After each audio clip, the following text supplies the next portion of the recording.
March 2020. As the world was preparing to quarantine, I was preparing for death.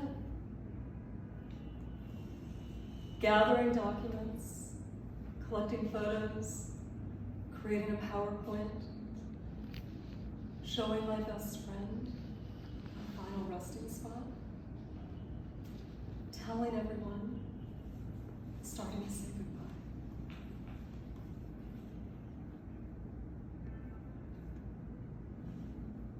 Oh, it's happening to me right now too, y'all. I got a leg of this.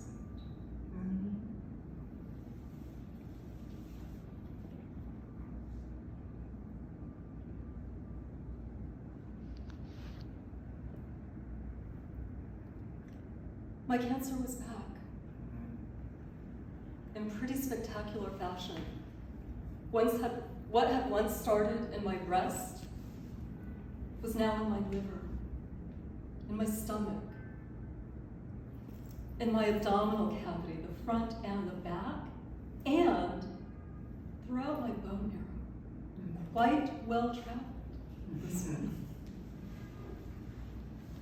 As you might imagine, the prognosis was grim, and there were some decisions to make. The last thing I wanted to do was to fight. I had cancer once before, over a decade ago. I did the chemo, I did the surgery, I did the radiation, I did more chemo, and I did a clinical trial, and I was cured. Except now, I was receiving the news that I wasn't. The thing that I wanted most was to spend time with my children, to be with my people before dying peacefully and hopefully painlessly and purposefully.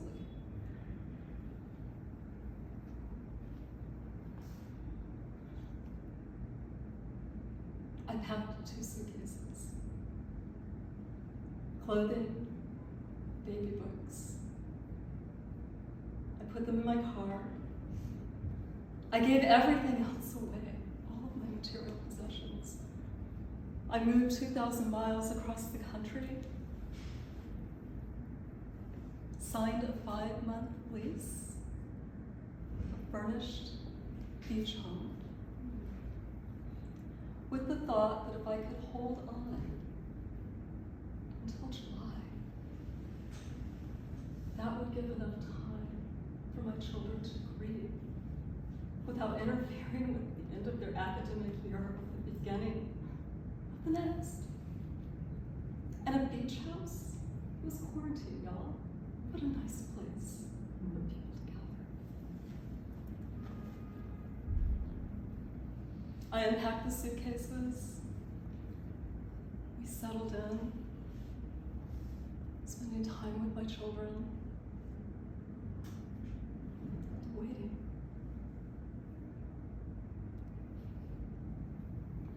We went to the beach almost every day.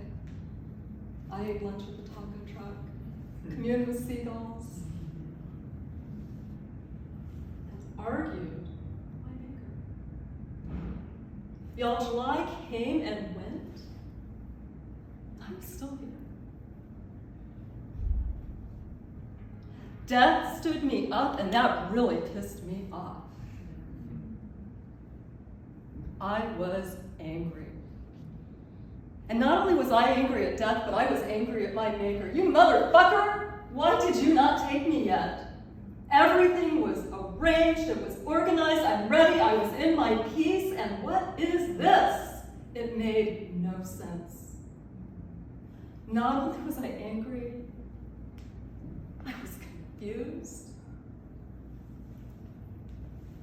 and I was embarrassed. I had given up my career.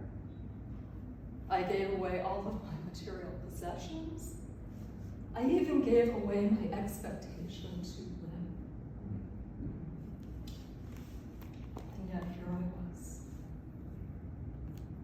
And not only was I embarrassed, but the truth is I was really ashamed. Ashamed to be alive. Because for that year that I sat on that beach, all I did was get high every fucking day, eat ice cream from the ice cream truck after the taco truck, play with those seagulls, and I continued to argue with my maker. And neither he nor death would take me.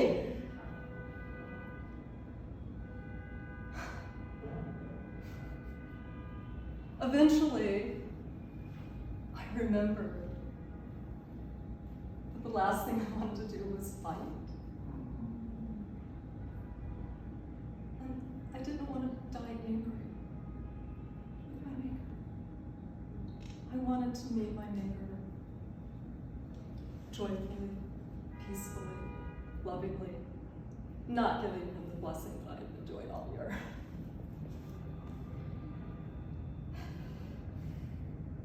The conversation started shifting. I prayed. I was sitting on the beach. I'm doing all those other things too, but the conversation shifted.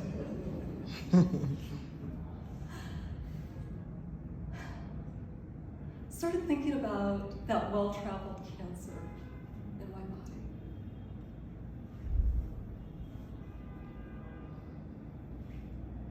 And as I started thinking about this cancer, conversing with my maker, we weren't arguing with that, right? I started to understand the difference between being cured and being healed. When cancer cells leave the tumor and travel to these other locations in the body, they do so by going to areas in the body that are receptive, that will support the survival and growth of those cancer cells. There is a phrase that is coined in the biomedical literature over a century ago called the seed and the soil to describe this process of how cancer cells go to where they go. As I was thinking about this, I realized my oncologist and everyone else on my medical team, they were highly focused on eradicating those seeds, on eliminating as much of the cancer as possible in my body. But the soil, there was nobody taking care of the soil, y'all. And you know what? It's because that's my job.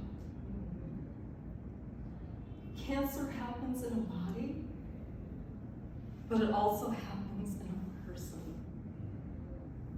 And while my medical team was busy focusing on the physicality of my disease, I got busy tending my soil. I started paying attention to my mental, emotional, and spiritual well-being. Because y'all, this really is what healing is all about. Healing is an inside job. It is not something that can be delivered in a pharmaceutical. It's not something that can be given to you or done to you. It is something that initiates from within. The beauty of this is that healing is available to everyone, no matter the diagnosis or the prognosis. And cancer, it's not the only life challenge that we face. If you're human, you do not escape this experience without going through some type of adversity, or even for some of us, full-blown catastrophe. These are times when we are in need of healing.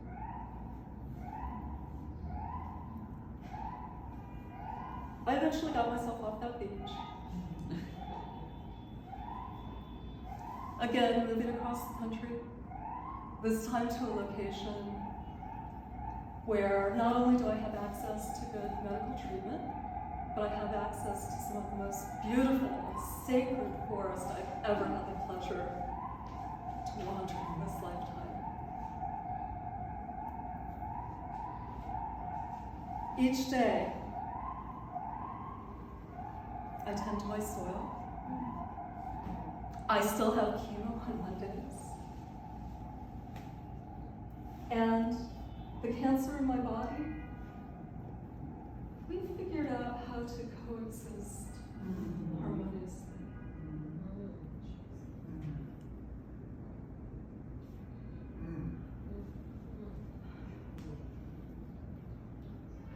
I think the biggest thing I learned since that day in March of 2020 is that I have no idea when I'm dying, but I do know when I'm living. And every day, I get up and I focus my intention and my attention to tending my soil, to moving forward, to finding my flow, to co-creating with my maker. Sometimes I soul bust, but that's okay. I'm human. And to nourishing and cultivating my soil.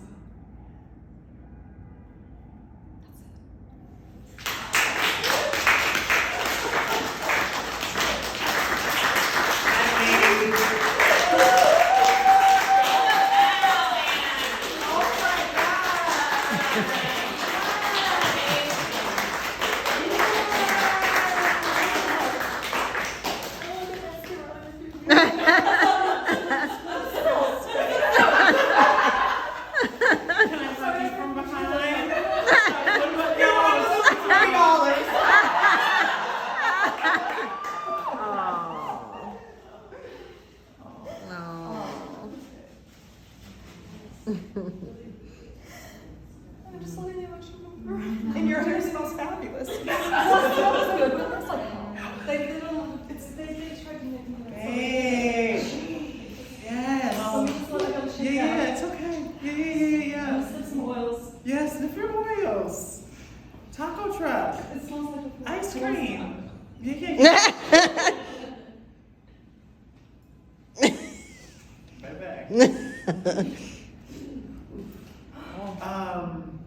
And yes, I do have a pocket full of Adderall because I met somebody on the plane that gave them to me. Don't take those. I have no experimentation till I get home. Yes.